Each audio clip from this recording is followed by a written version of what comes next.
Depression is great and Gandhi's lost weight. I am, as always, your host, Christopher Paul Dugdale, MEDMA. We are Duncanville High School in these United States, and today is March 23rd, 2021. And on this date in history, in 1983, Ronald Reagan introduced the Strategic Defense Initiative, also known as Star Wars. A plan he had thought up while watching Return of the Jedi, where lasers were able to destroy ships and planets, and he thought this would be the best system used for defense for our nation. It actually helped end the Cold War.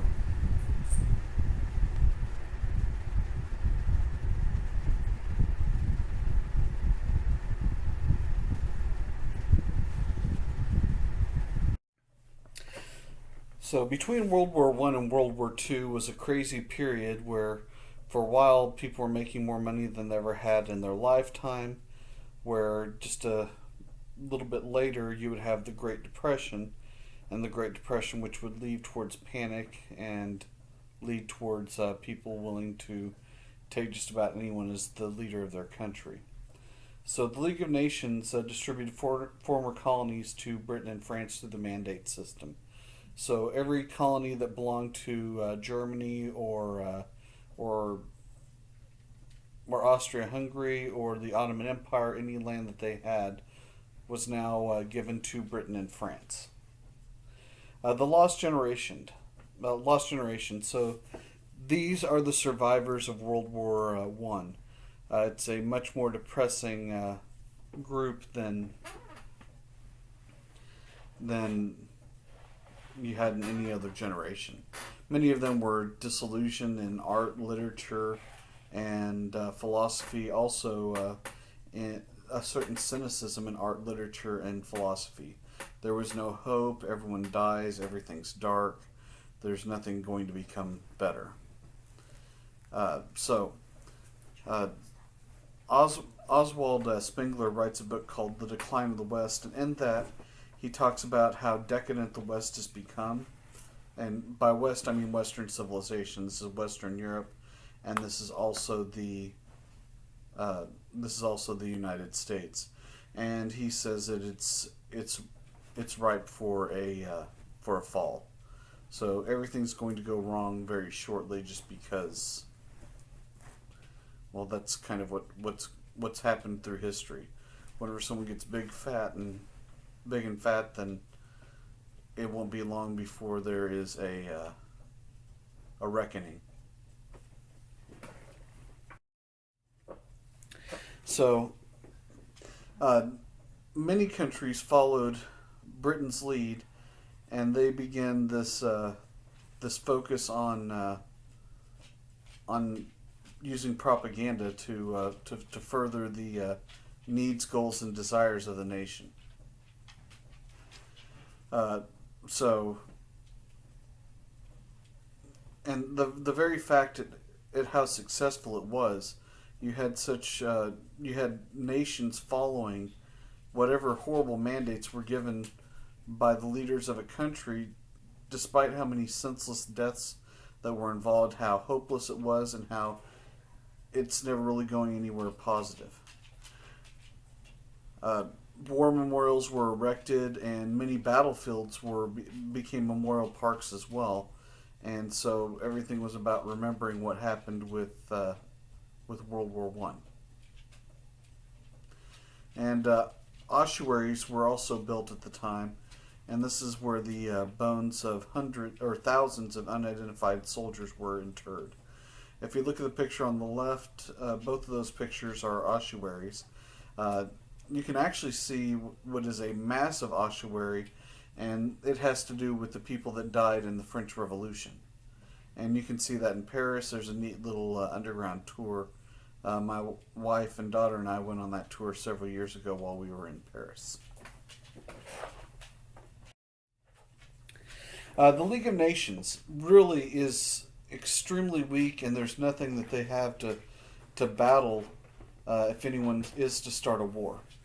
Also, you have two of the strongest and most powerful nations in existence that weren't part of this, and that is the United States, and the Soviet Union. Even Great Britain and France really didn't want anything to do with that either. Uh, Japan invaded Manchuria at this time. The United States tried to step in, but made things even worse. And when Italy invaded Ethiopia, it just showed how weak the League of Nations was. You had a group called the Little Entente, and this is France, Poland, and some of the new Eastern countries that were trying to keep the peace. So none of the big boys were there, so no one had a substantial army to prevent anything bad from happening. The Rapallo Act, this allowed Germany to supply manufactured items to the Soviet Union, and they had joint military maneuvers. So this kind of already was a beginning of the breaking of the Treaty of Versailles. So France was not only really involved with the League of Nations following World War One, but they also kind of dominated the reparations that Germany was paying out. Germany owed a total of $55 billion and ended up negotiating its way down to $33 billion. It controlled the Allied Reparations Commission because most of the money was payable to them. And it was payable in $2.5 billion in gold marks to their country. The idea was that they would pay it over the next 22 years, but by reducing it to this amount, it would actually be over the next 17 years. But Germany could make its second payment. Part of this was because of all the other restrictions put on Germany following World War One. So France made things even more complicated by seizing all of their mines and factories in the Ruhr Valley. As a result, whenever this was now controlled by the French military, the Germans decided that they would not fight, and they just really wouldn't work much, if any at all. And they also financed the government by printing paper money. And what this does is it's going to completely destabilize the currency in Germany and make it so that paying back any of their debts was going to be extremely problematic.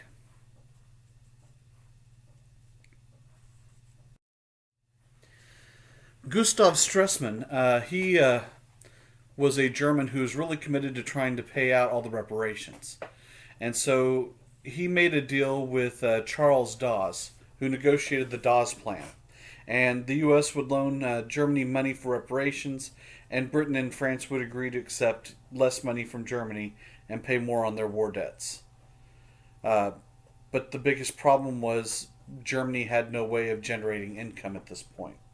Most of their industries were being seized by France as it was, and so all this does is just kind of send them further down the rabbit hole towards problems. On the bright side, people had peace, and people had plans for more peace, and we're going to talk about some of the stupid plans that they have coming up. So, in the Treaty of Locarno, Germany negotiated their borders between themselves, France, and Belgium. And as a result of this peace treaty and renegotiation of borders, Germany was added to the League of Nations. Now they didn't want to be part of the police force, but this is what they tried to do to fix things. Then 63 nations get together, and they put together one of the stupidest concepts in the history of mankind, and that is the Kellogg-Briand Pact. The Kellogg-Briand Pact outlawed war and forced all countries to settle disputes peacefully, meaning that you cannot have arguments or disagreements. You have to find a safe way of settling all of your problems, and nothing bad. There's no binding force, but it was held as a victory.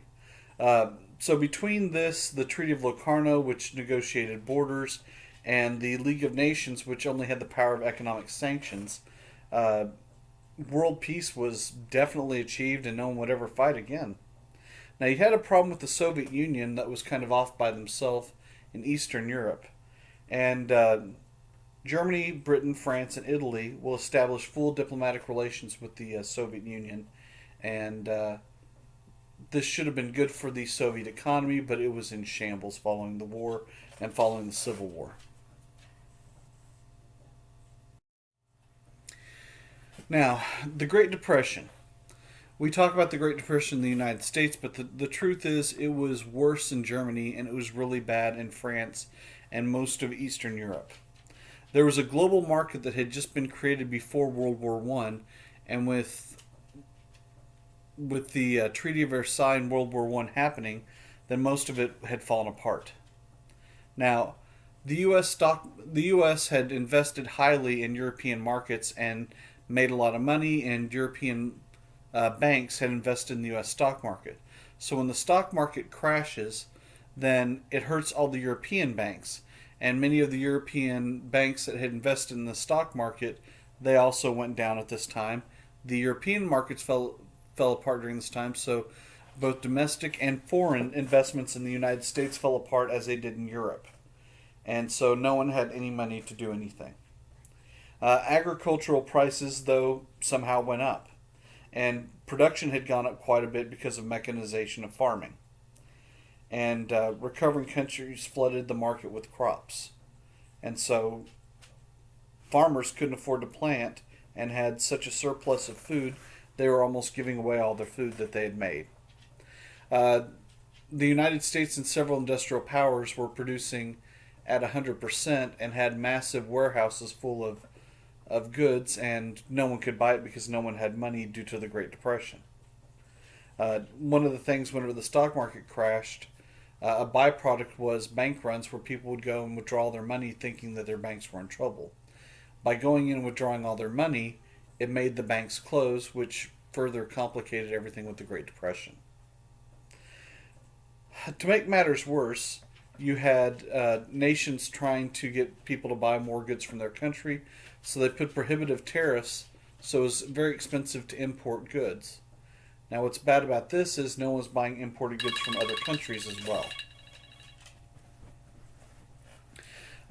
Massive war debt. Even though Germany was paying reparations, several other countries did not have the. They had to mortgage the future, really, to be able to pay for the war while the war was going. And then massive inflation. Countries like Germany were making money or printing money so they could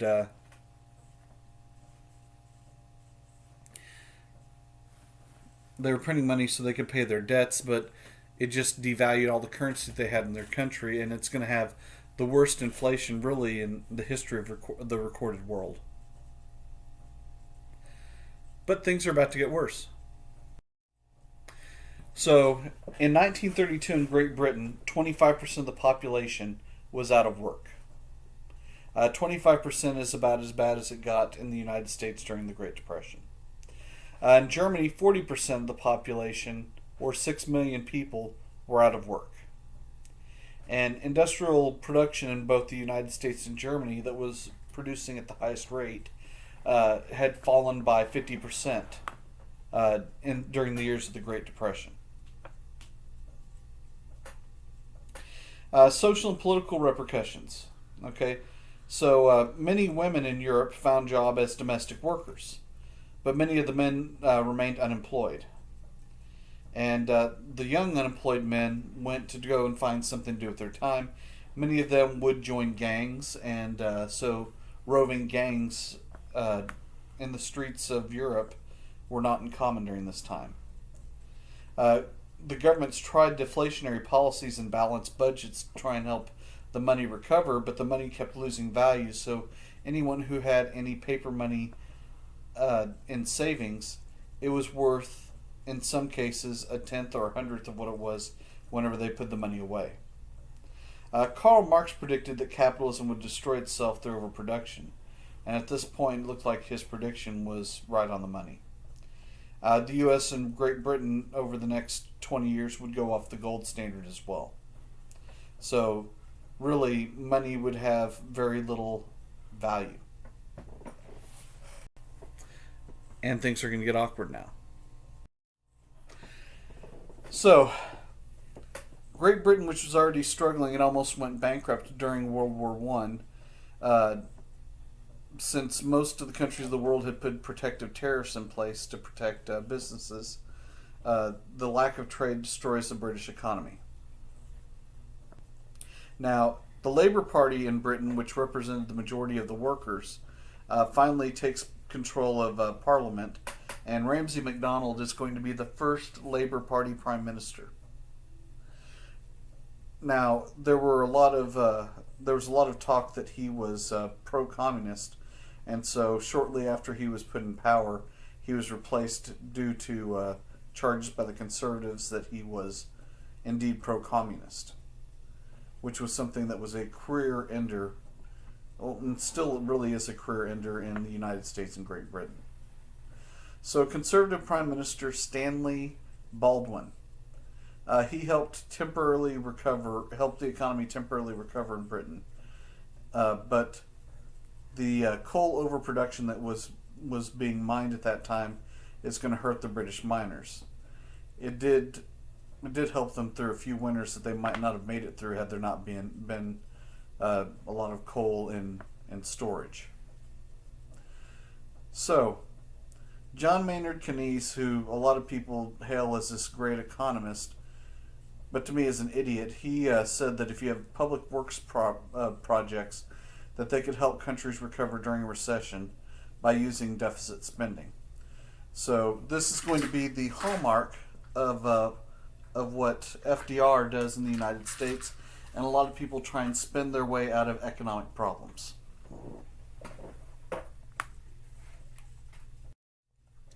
Now, let's talk about France for a minute. Okay, France needed to rebuild after World War I. Most of the territory in the northeastern part of France was a battlefield and destroyed. Now, Léon Blum was a socialist prime minister of France, and he created the new French deal, and what this is going to do is it's going to support things like collective bargaining, the 40-hour work week, 2 weeks paid vacation, and a minimum wage. So France had all of these things in place before the United States. Also, there was a group called the Popular Front that was formed, and this was to stop French fascist groups from focusing on things like anti-militarism, anti-clericism, that's against the church, and they stressed education. They really helped pass a lot of Blum's programs. So, trying to take care of the poor and trying to take care of the people that were working and rebuilding the country.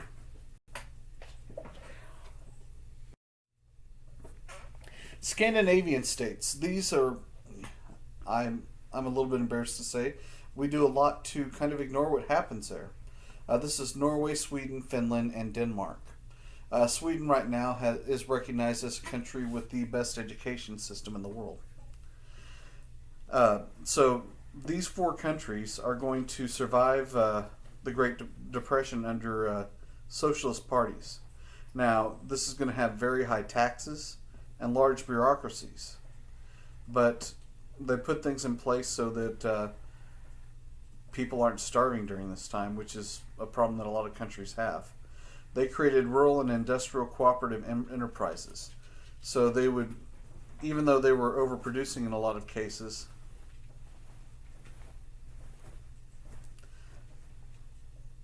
overproducing in a lot of places, they would hold it in the storehouses so that they could use it later and sell it later. So people had money when they needed it. They also increased old age pensions and unemployment insurance to make sure that, by people retiring, what it does is it allows for there to be more jobs or more new jobs.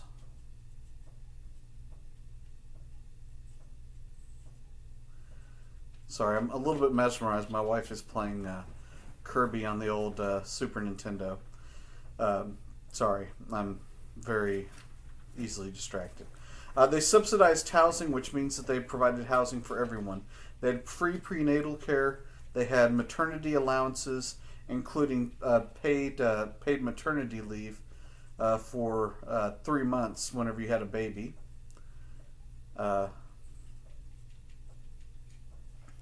They also had paid vacations, and they still had plenty of private enterprises in Norway, Sweden, Denmark, and Finland. So, the kind of at the cusp of socialism. So the United States was also facing the Great Depression. Most of you were probably badgered with this last year, but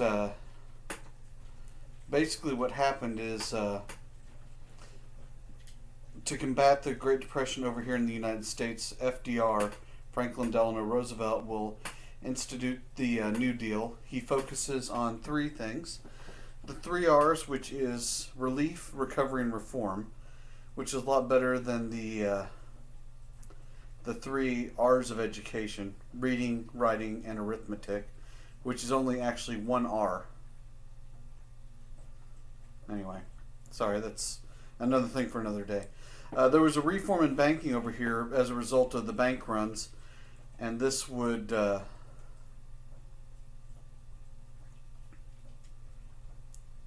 sorry, I don't know why I keep talking myself into a hole. So this would reform banking in the United States, and that was the Federal Deposit Insurance Corporation.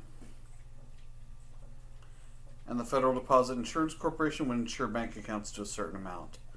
They also created what was called the Federal Emergency Relief Administration. This gave money to state and local agencies for relief. This is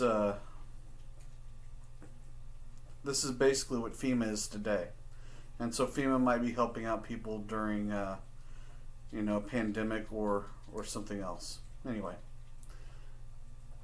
I'm going to keep on moving. Sorry if that was disjointed, but sometimes it happens. The National Labor Relations Board and the National Labor Relations Act. Basically, what happened is they started doing studies, and more people were making much more money if they were part of a union. So the United States starts to support unions as a result of this. So the Wagner Act is going to do a few different things. It has three main programs. Number one is it's going to guarantee the right to organize or collectively bargain, which guarantees the rights of people to form unions. Second, because of all the blacklist, which made it so that people wouldn't hire anyone with any type of people that had been part of forming a union or part of sorry, I don't know why I keep talking myself into a corner. So part of a union or part of a strike. As a result of that, they had secret ballot elections to see if the workers actually wanted a union. So if they did want a union, then the company would go through and set it up with a secret ballot election, which allowed them to not get in trouble, not be put on a blacklist. Anyway, they also set up binding arbitration, which is whenever a neutral party would decide an issue after listening to both sides. Many of you who have brothers and sisters have probably tried binding arbitration at one point.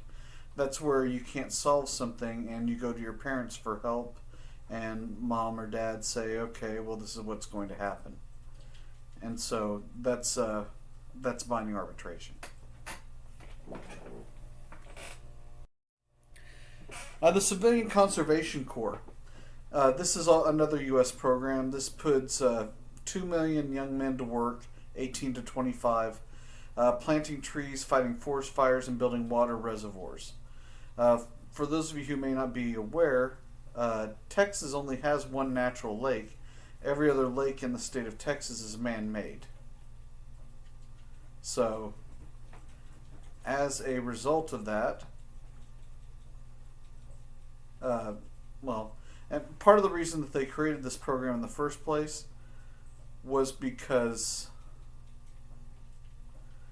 of all the gangs in Europe who didn't have anything better to do. The Social Security Act, this was created to provide security for the elderly, unemployed, and other needy people. Another U.S. program. So what would happen is if you're retiring, this would give you retirement.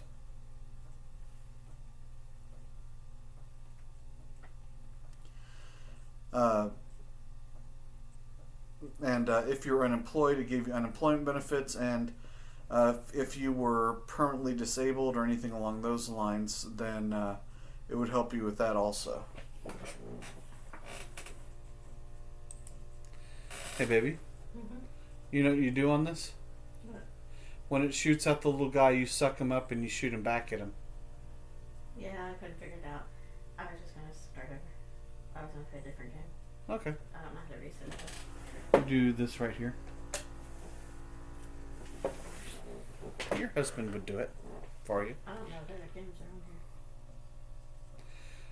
I didn't have one of these, so I'm not as familiar with it. People really like Star Fox. You're flying a spaceship and shooting. Okay, I'm going to go back. The Works Progress Administration, they're going to spend $11 billion. And this hires all types of people in the arts. Musicians, artists, sculptors, singers, people that work in the theater, actors as well. And they would build buildings, bridges, and hard surface roads. But then they would also go in the Middle East. Now, right after World War One, the Middle East was split up.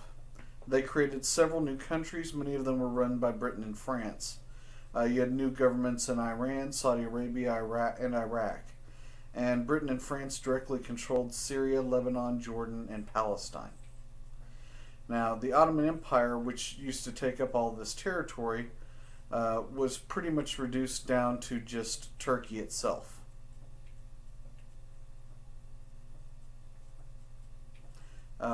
So, in Turkey, General Mustafa Kemal, he directed a coup d'etat to try and modernize Turkey. He tried to use the Latin alphabet for literacy, and he had popular education for everyone. And for the first time, they adopted family names. So instead of you just being like, or me being the House of Chris, or the House of John representing my father, you have a last name like Dugdale, which makes it easier. It was considered more modern. Women achieved equality in marriage, inheritance, voting, and in education and jobs. Okay, so all of these different areas had all types of new innovations as a result of Mustafa Kemal's coup d'etat. So, not all coup d'etats end like this, but that is one way to do it.